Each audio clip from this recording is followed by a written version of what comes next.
Hey guys, what's up? We're doing scripting again today. Sorry about all this. It's neon day at church. And we went to Target, and you can fill in the rest. Today we're actually going through this again, but I have written a more advanced, more efficient version that we're gonna work on today. I'm just gonna oh no, I did it right, okay. But I'm just going to kind of walk you through it. I'm not going to write it myself. I'm going to copy and paste. Because that is way more efficient. Roblox Studio, base plate.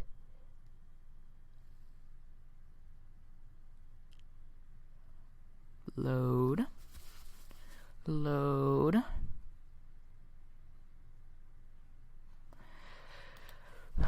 Why is this taking forever? What is happening?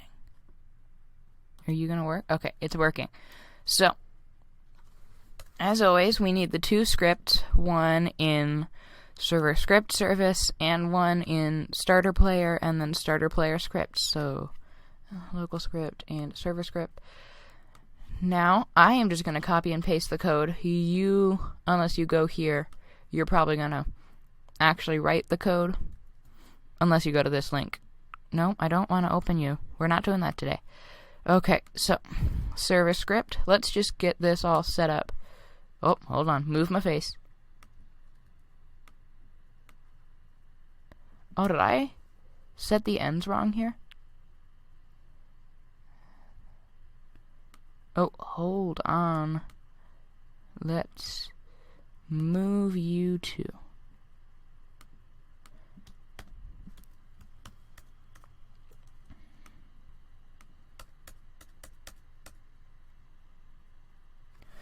Okay, hold on. This is a great way to show how to kind of work through your ends if it says there's an error. So, first thing, game.player, so that's a function. We need a parenthesis there. After that, we have an if, so yes, that is correct. After that, we have a function.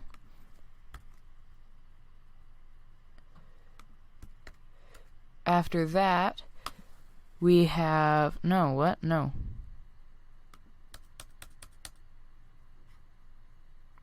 Yes, this. Hold on. No, this isn't correct. What have I done? Let's delete that end. So, we have function, if, function. Now we have an if and a function.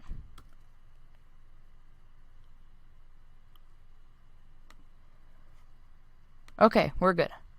Let me actually just quick edit this tutorial and add it with the correct endings.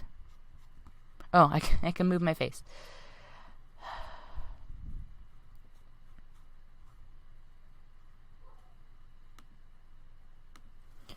Edit.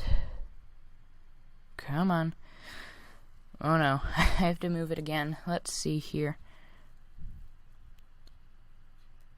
So we're in simple.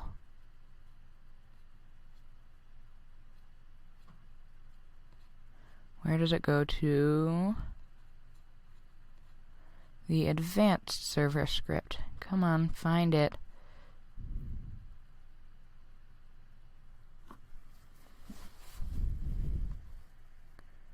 Oh, here we go. Okay. Hold on, this looks correct. It's like it's not showing them all.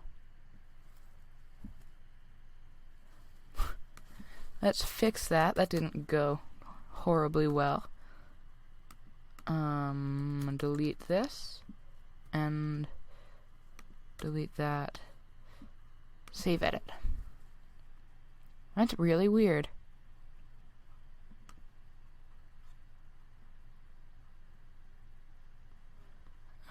Code.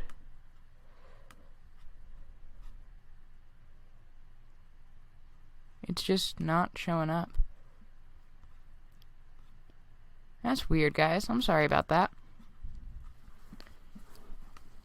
Okay. Anyways, let's go back to this. So we have our local script. We have not yet done that. They need to add a copy code button here. Like, I know it's on the dev hub, but it's not on the forum. Okay. Are these end? Oh, I just pasted the ends.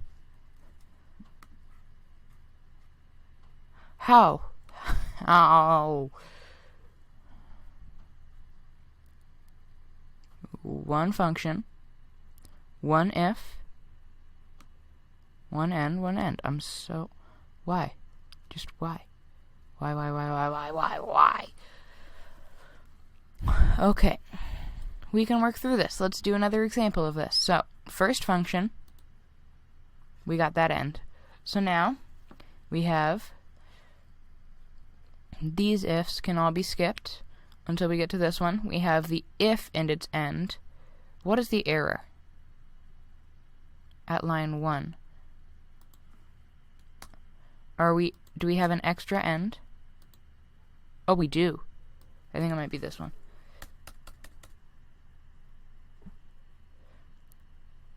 At line 129. Is there a function? 129. That is a function. Oh, yeah. Okay, so end. Oh, I don't think we need this end.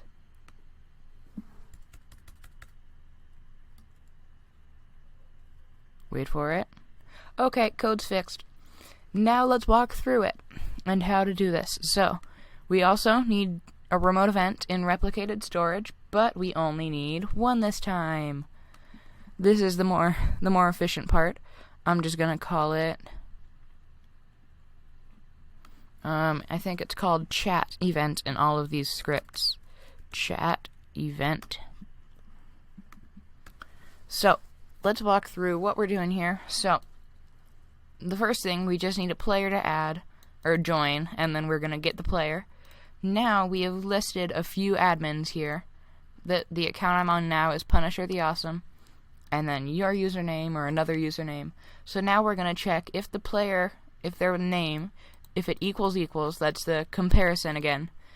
If that equals admins 1, so the first item of this table, or admins 2, the second item, or the third item. So that, but if you had a fourth one, you would then check or admins 4, and so on and so forth. But that's not a thing, so then. So now we're going to define another table, and this is going to be the message commands that we're using. So we have /kick, /kill, /speed, and /teleport. Same thing as last time. Now we need them to chat. We're going to connect it to a function and get the message. Now we're going to check if it equals messages 1, and that would be kick. So then we're going to fire the chat event, but then we're going to fire it with the command, or the parameter, kick q1. So that this makes it more efficient than firing a bunch of different remote events, because we can then handle it by connecting it to a function and getting the event, which is what we fired. Then we have a table of all the event names. Now we check if it's the first in the table, in this case, and then we basically get the service of the game starter GUI, and then we set a core GUI, which is a chat message in this case, and we have text, color, font, and text size that we've all defined. Okay, so after that after that is fired, it's asking who would you like to kick. That was our text in this script here. Now we need them to chat again. And we are getting the kicked player that we're finding the first child of game.players of the message. So you have to type their name exactly, but you will kick them.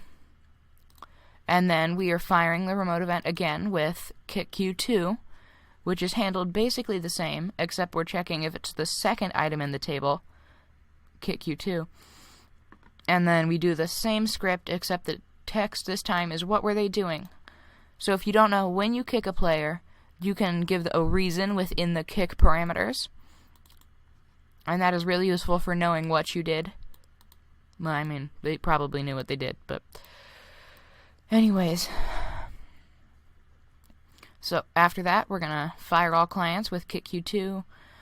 After that, we're going to have them chat again, and then we're going to kick the player. We're going to kick kicked player with the parameter message, which is the latest message here, and that'll kick them for the reason that you typed last. And then game.replicated storage, we're firing it with kick success. Again, handled the same, except event names 3, and you can't see some of this code. And we're defining, we're defining the starter GUI again, setting a core, but it successfully kicked player. That's all it sends. I'm just gonna do one big showcase. So, I did this out of order, but I'm gonna go 2, 3, 4. It's just gonna be out of order. So now we're gonna check if it equals messages 2/kill. And then we're gonna fire it with kill queue. So now, I did this out of order too. So, event name 6 is kill queue. So, we're doing the same thing. The text this time is who would you like to kill? The color this time is red.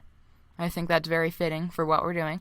And then the text size is still 18. The font is still Source Sans bold. It's all the same. Okay. So, now, after this, we need them to chat again. And I defined it as kicked player. I don't know why I did that. Oh. Because I'm looking at the wrong one. Possibly. So, we need them to chat again. Now we're defining the character. I am out of order. But we do need them to chat again. And then we're finding the killed player that they've typed in there. And then we're getting the character of the killed player here. KilledPlayer.character. Then we're finding the humanoid. We're going to find the first child, the humanoid, of kill character. And then we're just going to set its health to 0. And then fire the kill success event, which is the same variables of the last one, except it says successfully killed player. And now for the third one. This is going to change your walk speed. So, if it equals messages 3/speed, then it is going to be game.replicatedStorage.chat event, and we're just going to fire all clients with speed q. So then speed q is defined as, I believe, the fourth one here.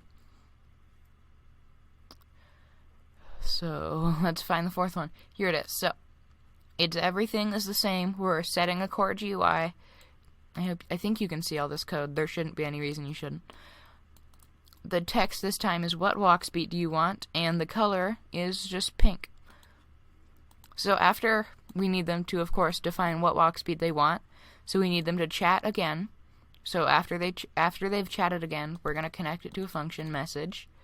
Then the character equals player.character, so the player that is chatting. Its humanoid is finding the first child humanoid of character. And then humanoid.walkspeed equals message. And then we're going to fire the remote event with speed success. Same thing, pink, successfully changed walk speed, setting a core GUI. Okay, now, final one. So, this one is teleport. Messages 4 is teleport. Yeah, /teleport. So we're going to fire the remote event with teleq, or teleport question. I just didn't want to type it super long. So where would you like to go? The color is yellow. And it's still setting a core GUI. Same thing. Text is different. Color is same.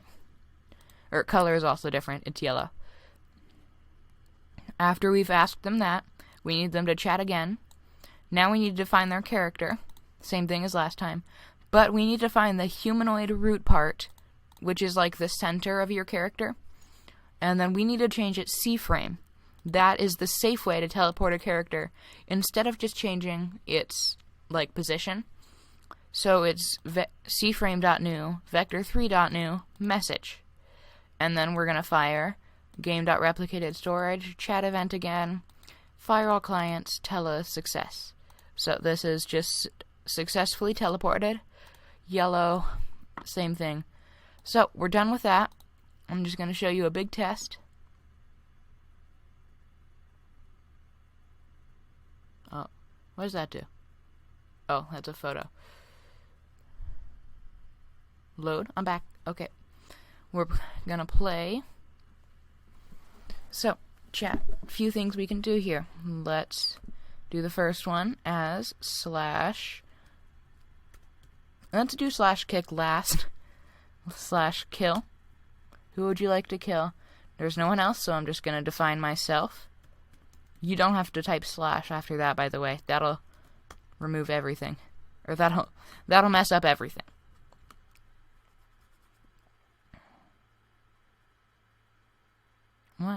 What is that? There's like weird pixels on the base plate. That's weird. Okay, then there was slash speed. What walk speed do you want? I'm so sorry about this, guys. It popped up. I don't know how to remove it. Please someone tell me how to remove it.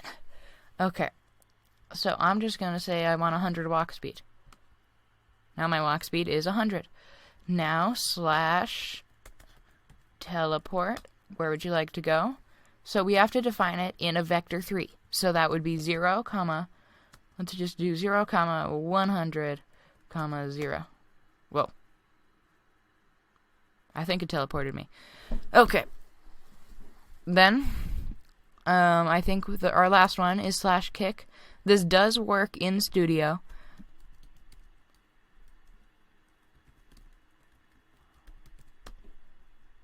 Oh, what? That's weird. Slash kick. Punisher. The awesome. Well, it killed me. Oh, what were they doing? I have to define that. Me. I'm just going to call it me. And it disconnects from the game. I actually set up a cool thing on another game of mine. And it basically, it like reports. There's a slash report command. And it really... If you go onto the dev forum and search Roblox Gmail. I'm just going to show you. So, this is going to show you how to send emails.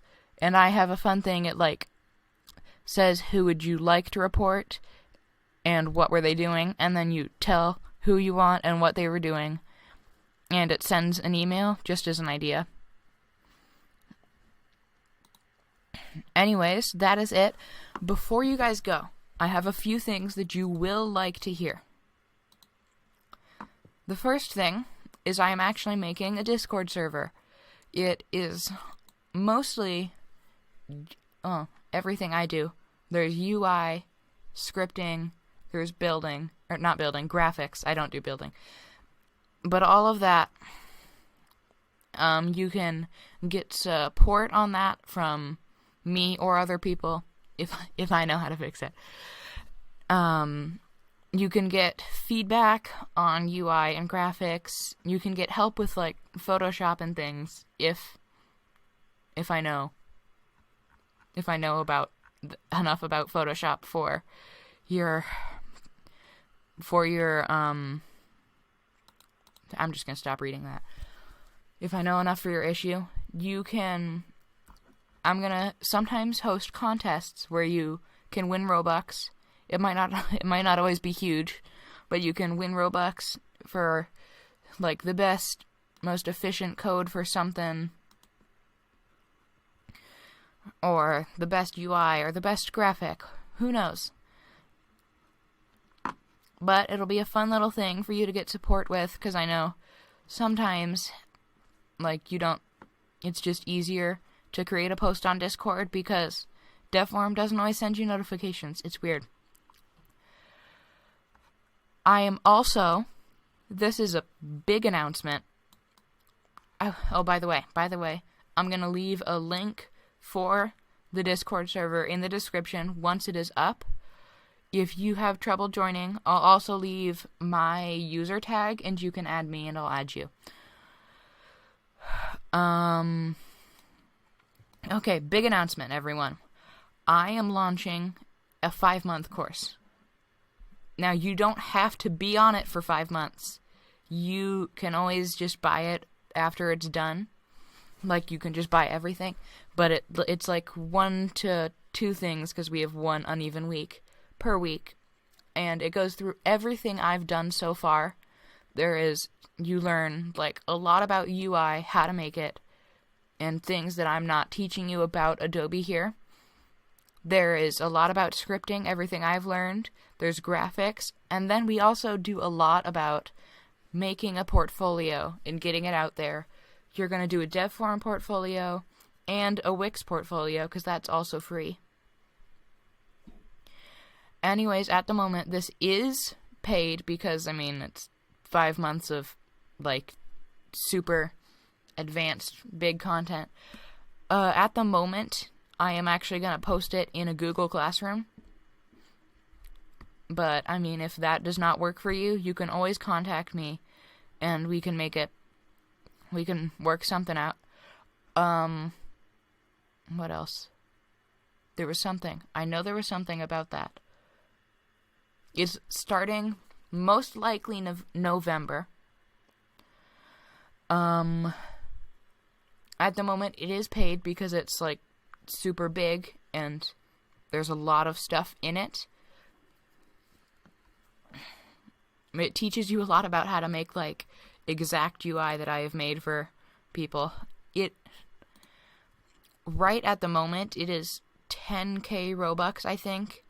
USD and things can be worked out. I like USD better, so I don't have to convert it.